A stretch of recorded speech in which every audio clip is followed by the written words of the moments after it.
오늘 김병욱 의원님 지역구에서 학생들이 오셨기 때문에 교육 차원에서라도 김병욱 의원님이 보충질의 다른 의원님들께서 양해를 좀 해주시고요. 김병욱 의원님 질의 마치고 정회를 하도록 하겠습니다. 네, 분당을의 김병욱입니다. 특히 우리 저보다 먼저 순위에 계신 곽상도 의원님께 감사드리고요. 다른 의원님께도 발언 기회 주셔서 감사합니다. 우리 대법관 후보자님 모두 말씀을 우리가 쭉 들었지 않습니까? 다른 후보자와 달리 그동안에 살아온 과정과 역정에 대한 말씀을 꽤 많이 해주셨습니다. 어려웠던 피난민으로서의 모습, 2, 3만 다녔던 어린 시절에 대한 회상, 그 다음에 해가 지나가면 전셋값 올려달라는 그런 요구에 대한 아픔, 그리고 상고를 나오셨고, 방통제를 나오셨고, 야간 법학과를 졸업하셔서 사법시험에 합격을 했습니다. 정말 요즘 말로 흑수저의 대변신이라고 할 수 있는데요. 저는 우리나라의 지도층, 사회 각계각층의 지도층에 우리 후보자님과 같은 인생 역정을 지니신 분들이 많이 사회 지도층으로 올라왔으면 하는 기대를 갖게 됩니다. 이 청문회는 국회 방송을 통해서도 생중계 되고 있고 오늘 학생들도 와서 이 청문회를 듣고 있는데요. 우리 청소년에 대해서 대법관 후보자님께서 걸어온 길을 생각하면서 청소년에게 용기 있는 한 말씀 부탁드리겠습니다. 네, 기회를 주셔서 고맙습니다. 불곡중학교는 불곡산 밑에 있습니까? 저 그렇게 알고 맞습니까? 네. 예. 그 분당 넘어가는 거기잖아요. 예. 네. 예. 간단히 말씀드리겠습니다. 학생들도 있고 하니까 우리가 꿈을 가지고 있는 한 희망이 있습니다. 그리고 희망을 가지고 있는 한 우리는 살아갈 의미가 있습니다. 학생들한테 그 말씀 드리고 싶고요. 노력을 한다고 해서 다 성공하는 건 아닙니다. 다 저처럼 되는 건 아니에요. 그런데 노력을 하는 사람들이 좀 더 그래도 성공을 할 수 있도록 사회적 분위기를 우리가 만들어줘야 됩니다. 그리고, 그렇지만 이 노력 없이는 또 성공을 할 수가 없어요. 성공한 사람 치고 노력 안 한 사람 있습니까? 마지막으로 우리 학생들이니까요. 공부를 열심히 한다고 해서 다 1등을 할 수 있는 건 아닙니다. 그렇지만 공부 안 하고 성적이 오를 수는 없어요. 그러니까 학생들 꿈을 가지고 자기 범위 내에서 열심히 해 주셨으면 합니다. 네. 네, 좋은 말씀 감사합니다. 존경하는 국회 인사특별청문위원회의 이찬열 위원장님과 위원님 여러분, 저는 지금 우리나라 최고법원인 대법원에 구성하는 대법관의 자리에 임명 제청을 받고 대법관으로서의 자질과 도덕성 그리고 헌법적 신념을 검증받기 위하여 이 자리에 섰습니다. 우선 공직 후보자의 검증이라는 본 청문회의 취지와 중요성을 잘 명심하고 위원 여러분들의 질문에 솔직하고 성실하게 답변드리겠다는 말씀을 먼저 드립니다.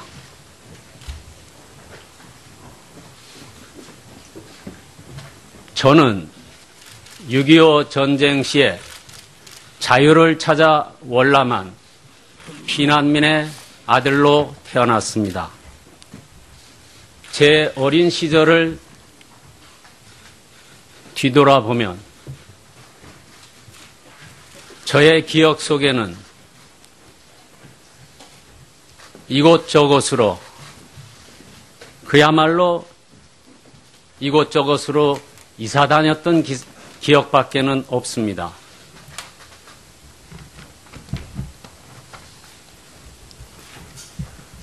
여러분도 잘 아시겠지만 그 시절 열악했던 주택난 속에서 1년이 지나면 거의 예외 없이 집세를 올려줘야 했고, 집세를 올려주지 못하면 집을 비워주고 나가야 했습니다. 바퀴 3개 달린 용달차에 이불과 속가지를 싣고 신장로를 달려갈 때 뽀얗게 일어나는 먼지 속에서 저는 마치 소풍을 가는 기분이었습니다마는 지금 생각해보면 제 부모님의 심정은 아마 억장이 무너지는 심정이었을 겁니다. 그 시절 새빵살이는 참으로 고달프고 힘들었습니다. 그러나 이러한 어려웠던 경험은 훗날 제가 판사가 되어서 서울 민사지방법원 재직 시에 주택임대차 보호법을 적용하는 사건에서 임차인의 입장과 사정을 좀 더 잘 이해하는 배경이 되기도 하고 도움이 되기도 했습니다. 저는 그 후에 오로지 하루빨리 취업을 해서 가족들의 생계를 제가 책임지어야 되겠다는 오직 취업 일념의 마음으로 상업학교에 진학을 했고, 다행스럽게도 고등학교 졸업과 동시에 은행에 취업이 되었습니다. 그러나 취업의 기쁨도 잠깐이고, 제가 은행에 취업하자마자 석 달 후에 그동안 병환으로 고생하시던 부친께서 돌아가셨습니다. 그때 만 18세도 되지 않았던 제가 졸지에 상주가 되었습니다. 장례를 어떻게 치러야 할지도 전혀 몰랐습니다. 그런데 그때에 제가 살던 산동네 동네 주민들이 나서서 저의 부친의 장례를 치러주었습니다. 또한 다니고 있던 은행의 동료들은 사흘밤을 와서 장례식장을 지켜주었습니다. 이러한 동네 주민들과 직장 동료들의 은혜는 평생 제 가슴에 남아있고, 또한 이 사회의 따뜻한 인정으로서 가슴 깊이 간직하고 있습니다. 은행에 근무하면서 그 무렵 막 출범했던 한국방송통신대학에 진학할 수 있었던 것도 저에게는 큰 행운이었습니다. 그 당시 직장 생활 때문에 대학에 갈 수 없었던 전국의 수많은 직장인들에게 막 출범한 방송통신대학은 그야말로 배움의 갈증을 해소할 수 있는 가뭄의 담배와 같이 고마운 존재였습니다. 저는 방송통신대학을 거쳐 비록 야간이지만 정규대학교 야간부 법학과에 편입을 해서 사법시험을 거쳐 오늘 이 자리에까지 오게 되었습니다.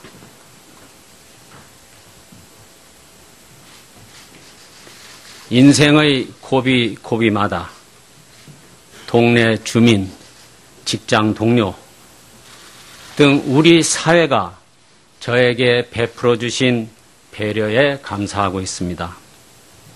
이러한 일들을 통해서 저는 한 개인의 발전은 그 개인 혼자만의 노력의 결과가 아니고 직간접적으로 우리 사회, 우리 공동체의 도움에 크게 빚지고 있다는 것을 깨닫게 되었습니다. 저는 1982년 당시 권위주의 정부 하에서 법관 생활을 시작했습니다. 그 당시 암울했던 시기에 저 나름대로 법관으로서의 소신을 지켜보고자 노력하였습니다. 그러나 저의 이러한 작은 노력은 그 당시 새 시대를 열어가기 위해서 각계각층에서 하신 노력과 희생, 특히 그 중에서도 법조계의 선구자적인 선배 동료들의 희생과 헌신에 비하면 참으로 초라하기 짝이 없었다고 생각합니다. 변호사가 되어서도 저는 그저 제가 맡은 사건에 열심히 하였을 뿐이지 사회 정의 구현이라든가 인권 옹호와 같은 변호사의 기본적 사명의 완수를 위하여 제가 크게 기여한 바는 없었다고 생각을 합니다. 이와 같이 별로 내세울 것도 없는 제가 대법관이라는 영예로운 자리에 제청된 이유는 사회의 여러 목소리와 가치들을 대법원 판결에 담고자 하는 국민들의 열망이 반영되었기 때문임을 잘 알고 있습니다. 제가 국민들의 이러한 바람에 잘 부응할 수 있을지 막중한 책임감을 느낍니다. 또한 법원 실무로부터 오래 떨어져 있었기 때문에 대법원의 많은 사건들과 경무를 잘 감당해낼 수 있을지도 걱정이 큽니다. 그러나 오늘 청문을 거쳐 제가 만일 대법관의 자리에 자격이 있다고 인정을 받아서 대법관에 임명된다면 제 평소의 소신과 같이 최선의 최상에 서는 물과 같다는 의미의 상선 약수와 같은 그런 판결을 하도록 노력하겠습니다. 그리고 제가 법관으로서 개인적 이념, 가치관, 경우에 따라서는 독단이라고까지 할 수 있는 것까지 혹시 법관의 양심과 혼동한 일은 과거에 없었는지, 법관의 독립이라는 이름으로 포장을 했던 일은 없었는지 겸허히 자신을 되돌아보겠습니다. 철저한 자기 반성과 인식을 통해서 좌우에 따른 개인적인 가치관 또는 편향된 시선 이런 것을 떠나서 사회적으로 공감받을 수 있는 보편적 인식을 파악하고 대법관의 직에 임하도록 하겠습니다. 또한 법치주의 확립을 위해서 노력하겠습니다. 목적이 수단을 정당화하지 못한다는 신념을 가지고 있습니다. 작은 불법을 용인하면 큰 불법을 저지할 수 없다는 생각을 하고 있습니다. 이제는 우리 사회가 모든 분야에서 법을 존중하고 법을 지켜야 한다는 인식의 대전환이 필요하다고 생각합니다. 물론 사람에 대한 따뜻한 마음은 간직하는 그러한 법치주의가 되어야 할 것입니다. 만일 위원님들께서 저의 부족함에도 불구하고 사회적 경험과 변호사로서의 법조 경험이 우리 사회의 다양한 목소리를 사법부의 판단에 반영하는 데 기여할 수 있을 것으로 평가하여 주신다면 저의 경험과 배운 바를 살려서 공정하고 올바른 판결을 하여서 신뢰받는 사법부로 거듭나는 데에 작은 힘이나마 보탬이 될 수 있도록 최선을 다하겠습니다.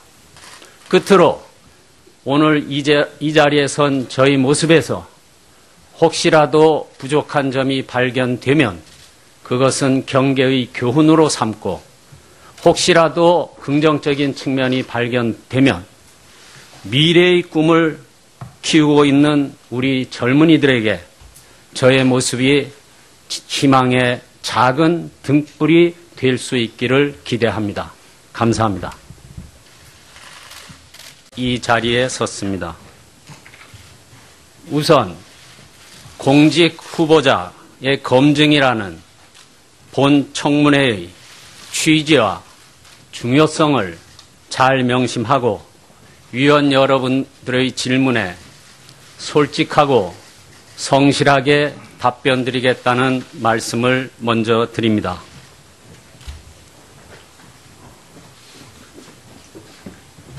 저는 6.25 전쟁 시에 자유를 찾아 월남한 피난민의 아들로 태어났습니다.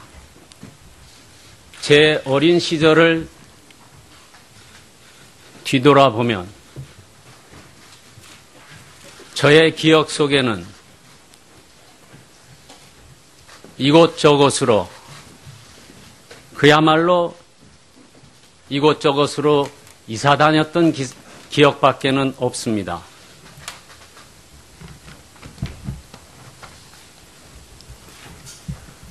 여러분도 잘 아시겠지만 그 시절 열악했던 주택난력을 하는 사람들이 좀 더 그래도 성공을 할 수 있도록 사회적 분위기를 우리가 만들어줘야 됩니다.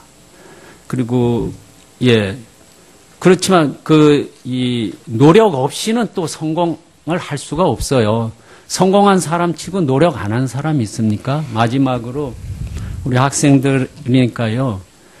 공부를 열심히 한다고 해서 다 1등을 할 수 있는 건 아닙니다. 그렇지만 공부 안 하고 성적이 오를 수는 없어요. 그러니까 학생들 꿈을 가지고 자기 범위 내에서 열심히 해 주셨으면 합니다. 네. 네, 좋은 말씀 감사합니다. 존경하는 국회 인사특별청문위원회의 이찬열 위원장님과 위원님 여러분, 저는 지금 우리나라 최고법원인 대법원에 구성하는 대법관의 자리에 임명 제청을 받고 대법관으로서의 자질과 도덕성 그리고 헌법적 신념을 검증받기 위하여 역정을 지니신 분들이 많이 사회지도층으로 올라왔으면 하는 기대를 갖게 됩니다. 이 청문회는 국회 방송을 통해서도 생중계 되고 있고 오늘 학생들도 와서 이 청문회를 듣고 있는데요. 우리 청소년에 대해서 대법관 후보자님께서 걸어온 길을 생각하면서 청소년에게 용기 있는 한 말씀 부탁드리겠습니다. 네, 기회를 주셔서 고맙습니다. 불곡중학교는 불곡산 밑에 있습니까? 저 그렇게 알고 맞습니까? 네. 예. 그 분당 넘어가는 거기잖아요. 예. 네. 예. 간단히 말씀드리겠습니다. 학생들도 있고 하니까 우리가 꿈을 가지고 있는 한 희망이 있습니다. 그리고 희망을 가지고 있는 한 우리는 살아갈 의미가 있습니다. 학생들한테 그 말씀 드리고 싶고요. 노력을 한다고 해서 다 성공하는 건 아닙니다. 다 저처럼 되는 건 아니에요. 그런데 오늘 김병욱 의원님 지역구에서 학생들이 오셨기 때문에 교육 차원에서라도 김병욱 의원님이 보충 질의 다른 의원님들께서 양해를 좀 해주시고요. 김병욱 의원님 질의 마치고 정회를 하도록 하겠습니다. 네, 분당을의 김병욱입니다. 특히 우리 저보다 먼저 순위에 계신 곽상도 의원님께 감사드리고요. 다른 의원님께도 발언 기회 주셔서 감사합니다. 우리 대법관 후보자님 모두 말씀을 우리가 쭉 들었지 않습니까? 다른 후보자와 달리 그동안에 살아온 과정과 역정에 대한 말씀을 꽤 많이 해주셨습니다. 어려웠던 피난민으로서의 모습, 2, 3만 다녔던 어린 시절에 대한 회상, 그 다음에 해가 지나가면 전셋값 올려달라는 그런 요구에 대한 아픔, 그리고 상고를 나오셨고 방통제를 나오셨고 야간 법학과를 졸업하셔서 사법시험에 합격을 했습니다. 정말 요즘 말로 흙수저의 대변신이라고 할 수 있는데요. 저는 우리나라의 지도층, 사회 각계각층의 지도층에 우리 후보자님과 같은 인생 속에서 1년이 지나면 거의 예외 없이 집세를 올려줘야 했고, 집세를 올려주지 못하면 집을 비워주고 나가야 했습니다. 바퀴 3개 달린 용달차에 이불과 속가지를 싣고 신장로를 달려갈 때 뽀얗게 일어나는 먼지 속에서 저는 마치 소풍을 가는 기분이었습니다마는 지금 생각해보면 제 부모님의 심정은 아마 억장이 무너지는 심정이었을 겁니다. 그 시절 새빵살이는 참으로 고달프고 힘들었습니다. 그러나 이러한 어려웠던 경험은 훗날 제가 판사가 되어서 서울 민사지방법원 재직 시에 주택임대차 보호법을 적용하는 사건에서